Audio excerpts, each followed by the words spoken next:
warm welcome to our very first podcast. I'm Maddy Barber, he's Jason Johnson. Yes. And you may know us from Radio Kiss 92.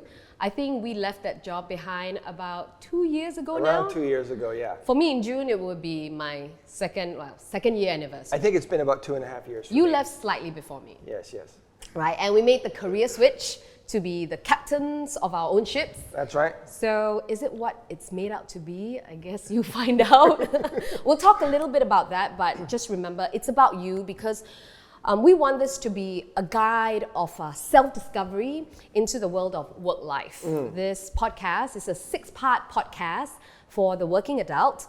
And basically, in today's fast-paced world, it's all too easy to get caught up in the hustle and bustle of our careers, leaving us with little time to nurture our personal lives, relationships, and mental well-being. So hopefully, our 6 illuminating episodes will help you highlight and work through the concerns and challenges faced by you, the hard-working adults who keep this world running. So first app, we're going to talk about midlife career switch. Yes. Which we both made 2 years ago. We're both very deep into our midlives already. Yeah. So it was about time.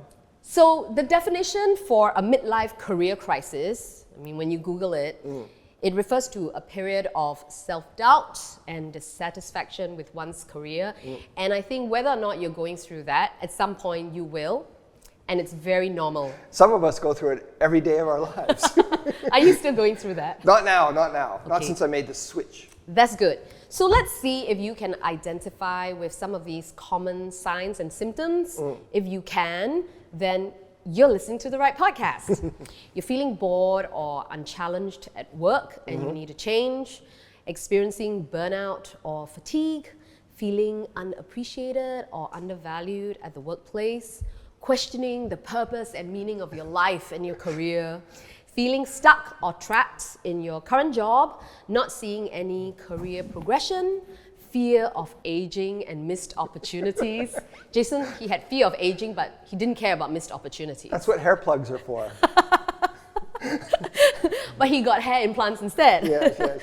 A comparison with peers, that's actually quite normal, who seem to have achieved more and have a more fulfilling career. And sometimes that happens at a school reunion, Yes. which really sucks because that's when you start comparing yourself. And a sense of restlessness or anxiety about the future. So did you go through one of that? I'm sure you can identify with at least one of those, right? Like I said, I identify with all of those, and I identified with them for every day of my life before I finally left the corporate world. And I'm being 100% honest here. It's like for some of us, I think it's just, we're never satisfied working in such a structured environment and working for other people. And I think that we have no choice really in the end when we get the chance, and this is the key too, and we can talk about this later, when you have the chance and when you have the opportunity to get out of that, you got to take it. And that's kind of what my point's going to be a bit today. Or you see your peers running their own businesses, for example, and Yes. you think that's what you want to do because you don't want to take any instructions or Be under the thumb of a boss you don't respect, stuff exactly. like that. But then when you run your own business, you realize, I hate this. I hate everything about this because I'm not actually doing what I'm good at or what I love. I'm doing the admin and the paperwork and I have to worry about payroll and everybody gets paid before I do. I mean, that's what a good boss does. Yeah. And then you realize, actually, I'm not made for running a business and I don't want to. I just want to sit back, do what I love and get a paycheck and not worry about it. And that's okay too. It can go either way. I Yes. think that's the point. And I think the interesting thing that Maddy and I have going for us is that we've both made quite a few career switches in our lives. Yep. But I think you'd agree that the last career switch that both of us have made was probably the biggest, and I think we've probably learned the most from it, and it's been sort of the most profound change in our lives. Yep. And I think so in that way, I hope that you can learn from our examples because we're kind of opposite of examples of how to make a midlife career switch. We're so different. Yeah, because we both did it, but we both did it in completely different ways. Very different. Maddy did it the right way, and I've done it the wrong way. But I feel like we have both, I don't think either of us regret our decision. I think that that's clear, right? And you've read a little bit about me in the news, you Yeah. know, the career switch that I made, Yeah. running my own business, Yeah. this and that, trying to expand, Yeah. the usual stuff. Yeah. But many people are wondering what happened to Jason Johnson after radio. Is it? Because if you do not know, he was a writer Yeah. for TNP, and then you were a movie critic, right? That's right. You wrote about movies at the newspaper. Yeah. And then you were headhunted Yes. to go on radio. By you. Yeah, because you were so good at it. Yes. And you made the switch, and that was a huge switch because it's not as easy as you think. I mean, coming from a writing background, you don't actually have to talk to people very much, and he really doesn't like to talk to people a lot, right? Except you, Maddie. Thank you. That's why we're here today. I mean, you actually turned down certain interviews with big stars because you just didn't want to do the press junket. Well, you know they say don't meet your heroes, and I had to interview a lot of celebrities, and it's like no truer words were ever spoken. I mean, some of them were nice, but it's always They usually disappoint. It's always a bit awkward. I just always feel like meeting under these artificial circumstances, it never brings out the best in either party. Yeah. And so I never liked the whole format of the celebrity interview. You just don't like people, just admit it. I just don't like people, unless I can control them 100% and I can create them, which is why I've gone into animation. But AI. Yes. This age is for you. That's right, 100%. I'm always talking to my chat GPT. Yeah. It can never be mean to me. So your words today are your own or from ChatGPT? I think it's hard to tell anymore. I don't know if it's me or the chat GPT. Okay, so here's the thing, right? I mean, it was a huge leap for you from writing to radio. I didn't actually think you would say yes because you had to deal with critics, even more critics. Yeah. You know, when you're writing, nobody can critique you. But when you're on radio, you get people writing in, oh, why do you speak that way? Why are you saying this? You actually have to go out to meet clients. You actually have to host events. You have to go from 0 to 100 in the mornings. Well, here's the salient point that hasn't yet been raised, is that radio pays a lot more money. A bit more money. His standards are quite low. Yeah, for me, it was a lot of money. But I feel like for that amount of money, I was willing to eat that much more SHIT. Okay, I need to ask you, right? Did you really do it for money when you made the switch? Yes. Like, was money the main consideration and not because you loved being on radio? 100%. Okay, I think this is something that we can get into. When making a career switch, which is what we're talking about today, I feel like for many people, money is going to be one of the main considerations. I feel like some people are in an industry or they're doing a job where they feel like even if they max out and reach the top of their industry, they're not going to make that much. And being a writer is definitely one of those jobs. There's only 2 high-paid writers in the whole world, and that's like J.K. Rowling and Stephen King. And it's like everybody else is just scrambling for crumbs. And so Or you like, can be an editor, but then at the same But then time, you're you don't not want a to writer. manage people. Exactly. And you don't want to be an editor. That's right. So you can make an okay middle-class, lower middle-class living as a writer. I mean, these days especially. In the old days, you could do a little bit better. But my thinking was, I was in a comfortable place and I was just sort of grinding out my days, sort of just doing what I did. One project to another, One project to churning another. one article. I wasn't happy, but it was something I knew I could do. When the option for radio came up, I realized, number one, it would more than double my salary, which is very significant for me. I really need to clarify that radio doesn't pay a lot. It was okay, because the thing is, our show was very successful, and so we had a lot of We clients. got paid better later. We got paid better later, but and not at also the beginning. we got great bonuses, which is something. So it's like, for me, the money, like when your salary more than doubles, when you're used to one thing for many years, and then that's a significant jump in your lifestyle. Like I didn't grow up in a family. My dad wasn't a banker like Maddie's dad. So I grew up in a different situation. When he says banker, it's like my dad owned the bank. He didn't. I wish he did. But I think this is the point too. It's like all of us have different expectations and like different ideas of what making it is, and different ideas of what a great salary is. And so for me, like the salary I made on radio, for me, I felt rich already. I felt like I'd made it, right? Okay, so it was purely for the money at the beginning. It was purely for the money because I was so unsure of what was coming. And the other thing that attracted me to the job is it seemed like easier money because you only work 4 hours a day. But here's the thing, what I didn't realize is that you see all these people with fun jobs and you think they have fun jobs. What you don't know is these people work for big companies and their mission is to take your fun job and turn it into a real job. So there'll be a lot of extra demands on your time to do pointless meetings and contributing in different ways to the company. Meetings are not pointless, but he thinks they are. I've never been to a meeting, I feel like. But that's not the point. The point is like, when I moved from a writer to become a DJ, it was with the expectation that I'd be making a lot of money and working less hard. And I feel like that's a good reason to make a switch. But the other point is, Maddy, after 8 years, what you learn is that any job, even a fun job, can become just a job. Because you're doing the same thing every day, you have the same demands put on you all the time, there's always different stresses and pressures. So I think that, you know, moving from that, going from a writer to becoming a DJ, that was a big career switch that I think a lot of people would dream about. But the funny thing is that even after that switch, I still wanted to switch again. Yeah, and I have to add that people who are good at their job make it look easy. Yes. And they make it look fun. So you think you're getting an easier job. Yes. But there is no such thing as an easy job, especially if you want to do it well. If you want to get to the top of your game and you want to be respected for it and you want to make top dollars for it, it's never easy. I think that's really important. I think you 100%. were a little bit naive at the beginning too. A little bit. Because he did go apeshit. Yeah.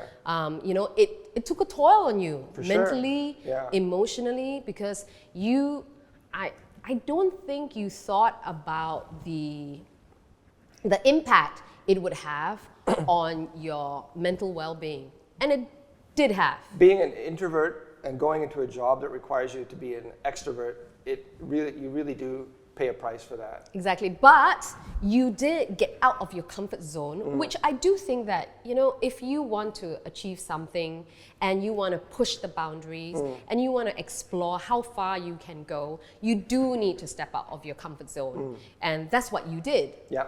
And maybe now you've scaled back because, you know, you've gone to the extreme and now you say, okay, I've done it. So, you know, I've got the badge of honor to show for it. And now I can step back and say, that's not what I really want. I think Right? that's a very good point. And I think another point is that when you do make a career switch and you do step out of your comfort zone, maybe even going into a career that's not that well suited to you in a lot of ways, one thing that I got out of the experience was tons of confidence. Now, maybe it's unearned confidence, but I feel like I earned it. You did. You come out of it knowing that you can do more than you thought you could, and you come out of it knowing you can rise to certain challenges. You might not enjoy it, but you can do it. And you come out of it, I think, with a lot of self-knowledge, and it sort of fundamentally changes the way your mind works. Like when you make a career switch, it's like traveling, right? You go to another country and you realize, oh, people can actually live an entirely different lifestyle. There's totally different ways to live your life. And it's like when you change your job, it's a similar sort of thing. So when I went from being a writer to being a DJ, I realized this experience is just so different. There's whole different ways of approaching work. There's whole different ways of approaching your life and thinking about things and getting things done. And so for that, I'm very grateful for that experience because it really did show me that, you know, I was capable of doing a lot of different things that I didn't think I was capable of doing. And I think that's something to take away because when you do make a career switch, I think one of the things that you should gain, even if it ends up not working for you or it works for you, either way, you should gain confidence. Yes. You should gain new skills, new Yes. knowledge, self-knowledge, Yes. self-awareness. That's most important. That's so important. Yeah. Sometimes you make a switch and you go, this is much better suited for me. This is wonderful. But don't forget where you came from. I think that's really important. Or you might say, this is really not for me. That's again self-awareness. This is not for me. And now I know what I really want or what I really like to do. Because often, I mean, if you look at all the common signs and symptoms of a midlife career crisis, sometimes it's not the job. And I think hopefully we get the listener thinking a little bit where you go through the self-discovery to kind of hash out, is it the job? Is it really my boss? Or is it me? Yeah. And if it's you, that's okay. Because again, there's self-awareness and you can do something about it. So if you're just bored, but you know it's a good job, and you say, I want to leave this good job because I'm young. I have time. Opportunity cost is low right now. Yeah. Because as I climb the corporate ladder, my pay is going to get higher and the opportunity cost is a lot higher if I want to make a switch later. Yeah. But then you are very aware that you're giving up a good job and it's not the job. It's you. You're bored. You need a challenge. Okay, then do it. Yeah. But I think it's really important not to blame other people and your circumstances, especially I disagree strongly, Maddy. There's a lot of people I would like to blame for my career switch. I will not name them here by name, but you know who you are. But aren't you glad that you did it for whatever the reason or whoever it was that made you even think about it? We got to get to you eventually, Maddy. I feel like I'm No, hogging the floor you're here. more interesting. No, not at all. But okay, so I made the career switch from writer to DJ, a job that I'm really fundamentally not suited for. Yeah. And it was exciting, and it was probably the most exciting and memorable time of my life, but it also took such a huge emotional toll that after 8 years of it, I was sort of a husk of my former self. I just became so drained by it. And then I think this is a point that I want people to really take home, is that it's very important, I feel, to have a passion in life. And as I was doing the DJ job, I would do side projects. Like I did music. I think some of you might have even heard my music.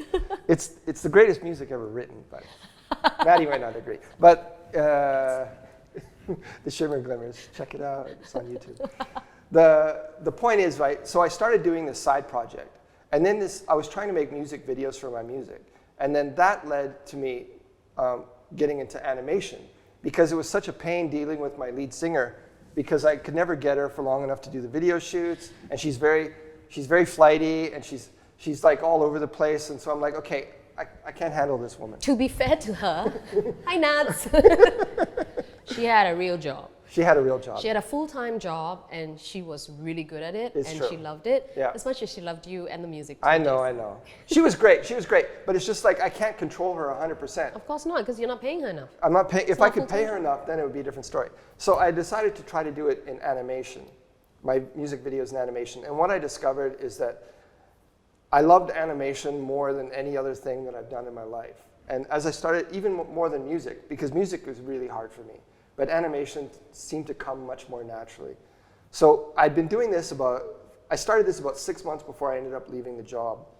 And it just took over my life to such a degree that I really stopped caring about my job. And it took a toll on his colleagues. So I'm going to say this, yes. but we are in a good place. Yes. But that's when you actually have to be self-aware to make the switch. Yes. It's that when you are not interested in the job anymore, Yeah. the problem is not fair to those around you too, who have to carry the mantle because you're just not there anymore. That's you're not right. mentally there. You're only physically there, but you're a husk of a person. Yeah. And you don't care. Yeah. So those around you, the relationships or your work relationships can deteriorate. You know? 100%. And it didn't just happen to you. I mean, it happened to me too. Yes. Because We when you're both not went through it at the same exactly, time. then the people around you have Yeah. to really carry the torch, and it's too much for them because that's not what they signed up for. We're like hosting the show, and both of us are like so checked out and like working on our own independent projects. And at the end, it's just like you just clock in and then clock out, and you just couldn't give less of a shit. And I feel like for those of you out there that are going through this, you know who you are. It's like at a certain point when you just don't care about your job, and it's just like you could take it or leave it, and even if you get fired, you don't really care. That's the point at which I think it's a good idea to leave the job before things go wrong. But before you leave your job, you're right. You're totally right, and that is the way that you should, not just for your own sake, but for those around you. But obviously you have a family, responsibilities, and all that to think about. So one of the things that I feel is really important, and this comes from experience, is to have options, or at least think you have options. Yes. So Jason is a great example where you started dabbling in things that you were passionate and interested in. The thing is, even though you may not have been really good at animation at that point, he felt that he had options. Yes. Whether it's delusional or not, it doesn't matter. Oh, it's 100% delusional, but that's okay. It doesn't matter. You felt free just knowing that you had options. Maddie, remember I told you that saying?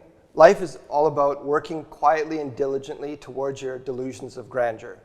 And I think that if you're the sort of person that has big dreams, I think it's very wise to keep these words in mind.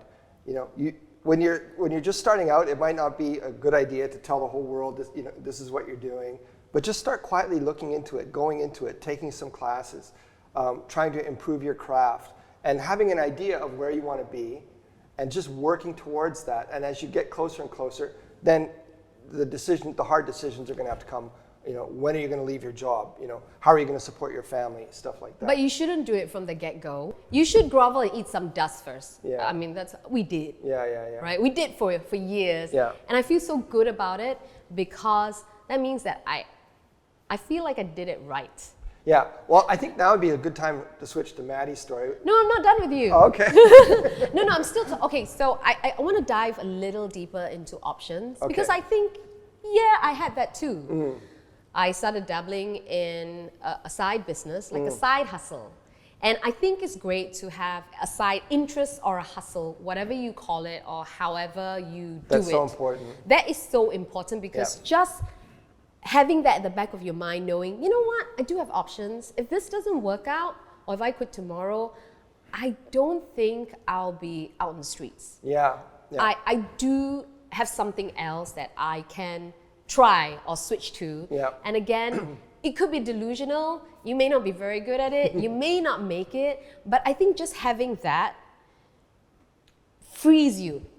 Totally. It liberates you. And at the same time, it actually gives you the energy to go on with your current job for as long as possible. Yeah.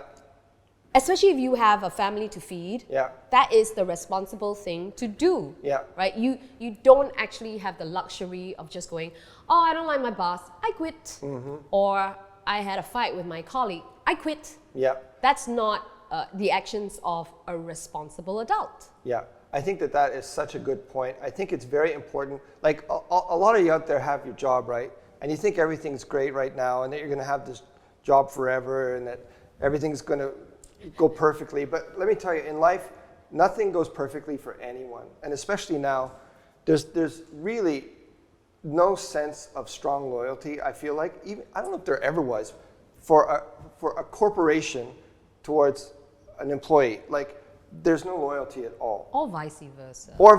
No, but I'm saying that's people get tricked into having a loyalty to their company because it's like, it's like the mother bird coming and poking the worm into your beak. It's like, feed me, feed me. He's an anarchist. I'm an anarchist. No, but it's like your first loyalty has to be to you and your family, right? Mm-hmm. And while you're working for this other job, they might even have policies that you're not allowed to moonlight, you're not allowed to do other outside projects. But here's the thing.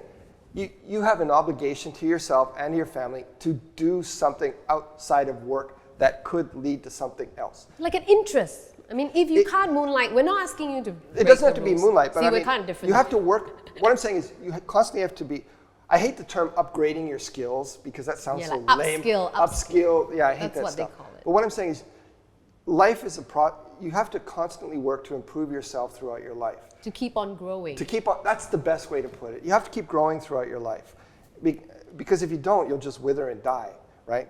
Trees have to keep growing, you know. So what you need to do, the important thing to do is you have your job, you have your rice bowl, I guess you call it.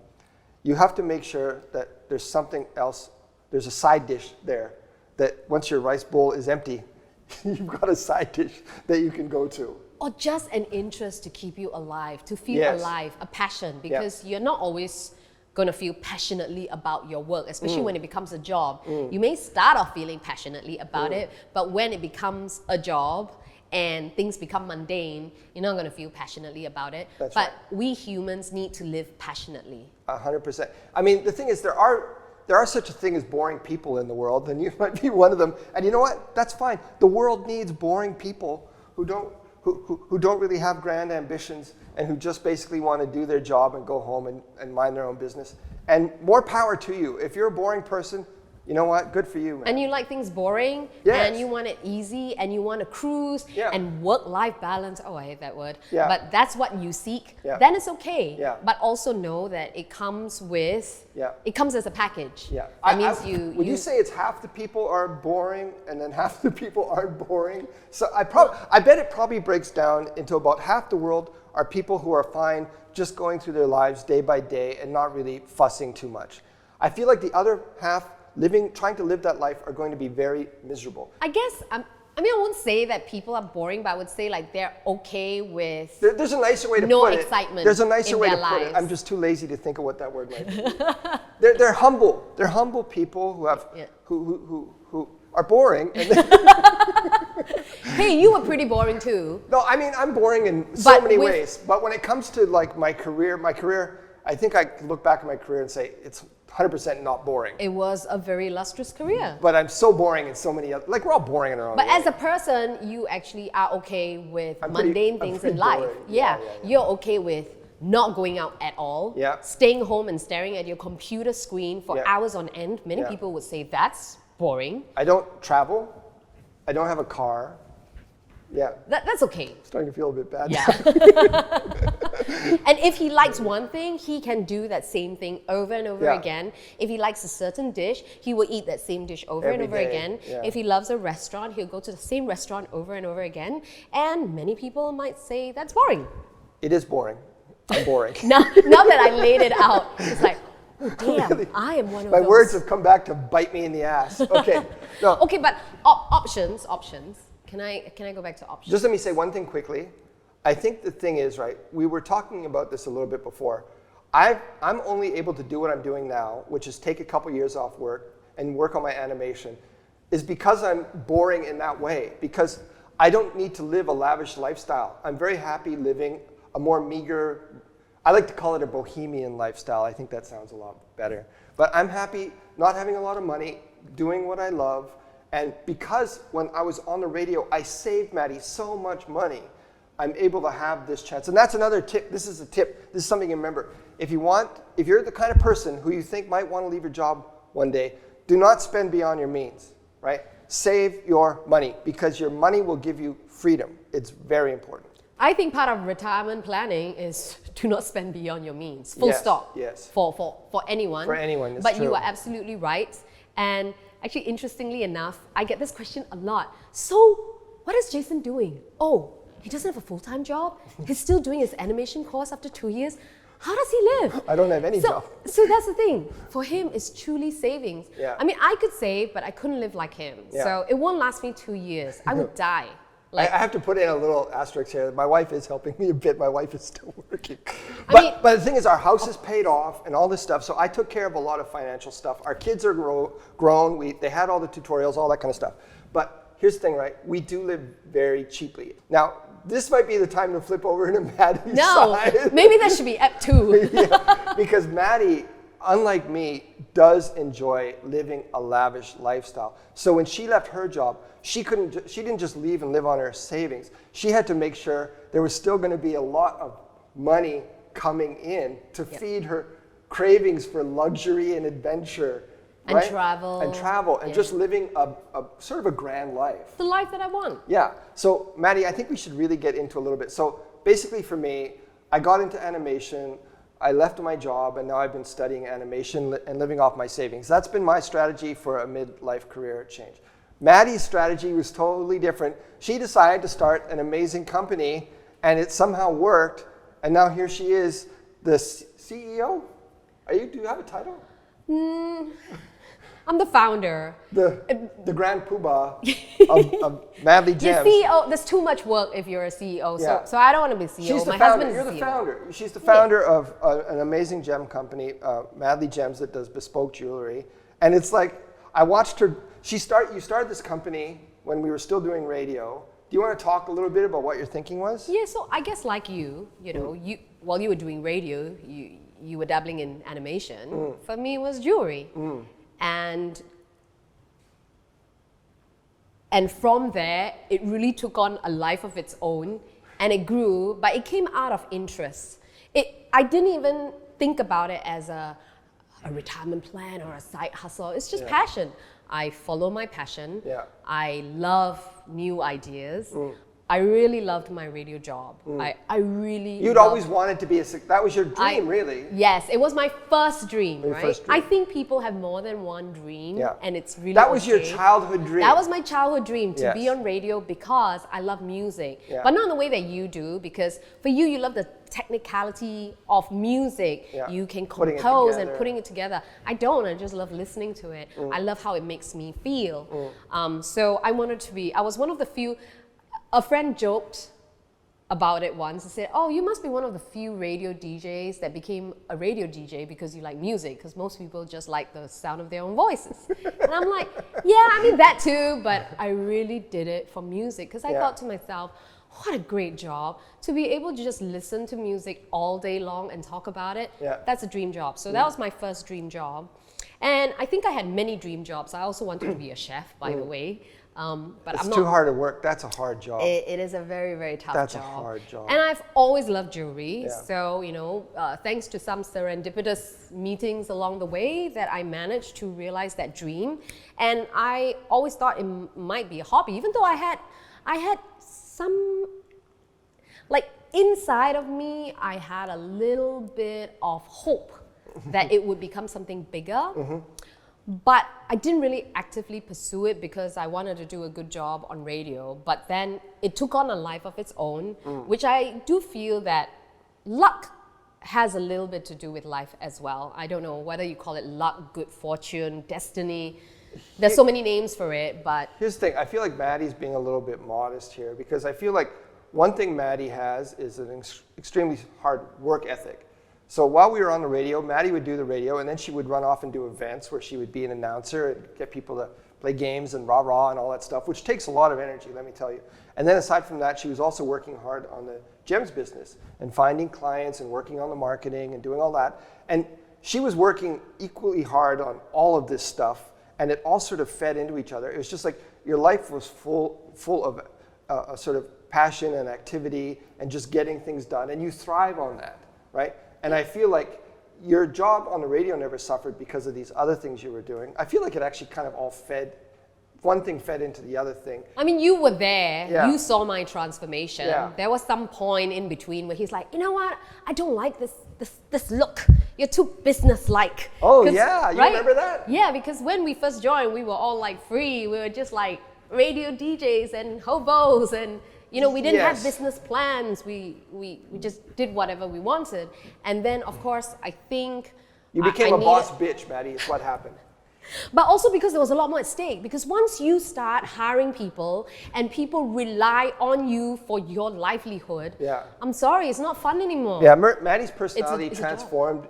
You could see her becoming a boss as the years went by. When we first started, she was like this fun girl, right? And then as the years went by, she started transforming to... Is it boss bitch or bitch boss? Boss bitch. Boss bitch. Boss bitch. Bitch boss doesn't sound Bitch as boss good. doesn't sound good. It doesn't flow. No, but she really did become this transformation, and you became much more... You could see you becoming more substantial in a way. Like There's more at stake. I'm trying to say it in a nice way, but you became more formidable, whereas in the earlier days you were more just fun. Because right? it's just not about me anymore. Yeah. It's not just about something I You have love. to hold it together. It was not I, me, my anymore. Yeah. It was about a lot of other people involved. So that's the thing, right? If you're going to be working on something outside of your normal job, you have to realize that these sorts of things do transform you, and you won't be the same person when you began as you go along and it comes to an end. So you have to take these things into consideration. That's not a reason to not do it. That's just something to be aware of. But I think that's a good thing, because doing something else, doing something new will always help you to grow and become the person you eventually will become. And the funny thing is, Maddy went through this transformation where I feel like it was almost a nouveau riche thing. You know how when people first come into money, they're buying Lamborghinis and they're wearing Versace and just throwing money around. Any Lamborghini. I think it's also the same thing when a woman becomes a boss bitch. When you first become a boss bitch, it's like, I'm a boss bitch.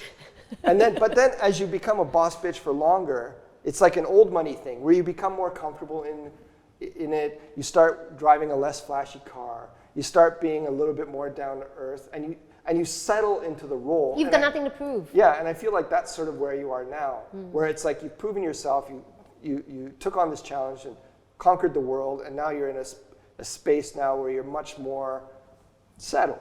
Yeah, and it does go back to options, because I felt that at that point, I did think about leaving the radio job because it got a bit too much. When you have a side hustle, it can get a little bit too much. 100%. But that thought, or just knowing that I had options and I had something else to switch to when I was ready, gave me that energy to keep on going at a job that I really liked, that was paying a good salary, and people that I really enjoyed working with, yourself included, the producers, everyone. So, I stayed for as long as I could. And I think that, I left at the right time, and I did it in the right way. And I think that's also important. And different people do it differently. I'll never leave a job in the right way. I'm just going to say that to any future employers. Trust me, when it ends, it's fireworks. Yeah. Dynamite. But I'm like, pyrotechnics. If you want all this, that's just the price you have to pay. Because I feel like I don't have a lot going for me in life, but I am creative. And I feel like a lot of creative people are like that. That's why we become creative, because we don't have a lot else going on. Yeah. But if you want creative people working for you, you have got to realize that there's going to be a certain amount of chaos in the equation. Yeah. Right? I think what we're going to do is we probably should revisit the midlife career switch at the end of our 6-part podcast. Sure. Because it's such a huge topic. Yeah, it's really a huge topic. And Have we even talked about the midlife career switch? What have we been talking about? no, I think I'm hoping that somewhere, somehow you identified with some of the challenges or some aspects that we went through, and those symptoms that we did go through at the beginning, everyone has or will go through it at some point. When they talk about midlife career switch, they normally refer to people in their 40s and 50s. But the thing is, these days, you see a lot of people in their 20s going through that. Yeah. So I think it can happen to anyone, everyone. Yeah. It's really important to sometimes just look at it and think, is it me? That is such an important question in anything that you go through, whether it's a relationship crisis, a career crisis. You cannot be afraid to ask the question, is it me or is it really them? Well, have you heard the saying, Maddie? Wherever you go, there you are. Wow, that's profound. And there's another saying, wherever you go, there's always an asshole. And that might be you. And that leads to the next question. Is it me? Yeah, and is it me? That's Yeah. such a difficult question to ask. Yeah. But if you can answer that, just ask it. And then take your time to answer that. And then make your move. Because it will affect the decision you make. But it's very important to answer that question, is it me? Am I the asshole? Yeah. And in my case, it was a definitive yes. Or am I the one that's bored, or Yeah. is the work not challenging me? Yeah. Are people really not valuing me, or they're not appreciating me? Yeah. Or is it just me because it's just never enough for me? These are things we have to ask before we make a move. Yeah. We make a decision, because chaos and confusion precedes a decision, Yeah. and it's okay. Yes. Right? Yeah. It's totally okay. So, well, hopefully, this concludes our episode. Yes, our first episode. Yay! I think it went pretty well. Yeah. What do you guys think? Did it go okay? Yeah. Okay. Right. Well, they're saying it's okay. What else are they going to say? Well, you know what? We're You sitting right can here. say by reaching out to me, like if you want us to cover more grounds on midlife career crisis, because we're still in the midst of recording, then you can always DM me via Instagram at Maddy Barber. And we really hope that whether you're a veteran or a newcomer to the working world, just stepping into the arena, we want you to join us again next week as we embark on this enlightening and empowering journey and adventure, one episode at a time on the Wake Up Shot podcast.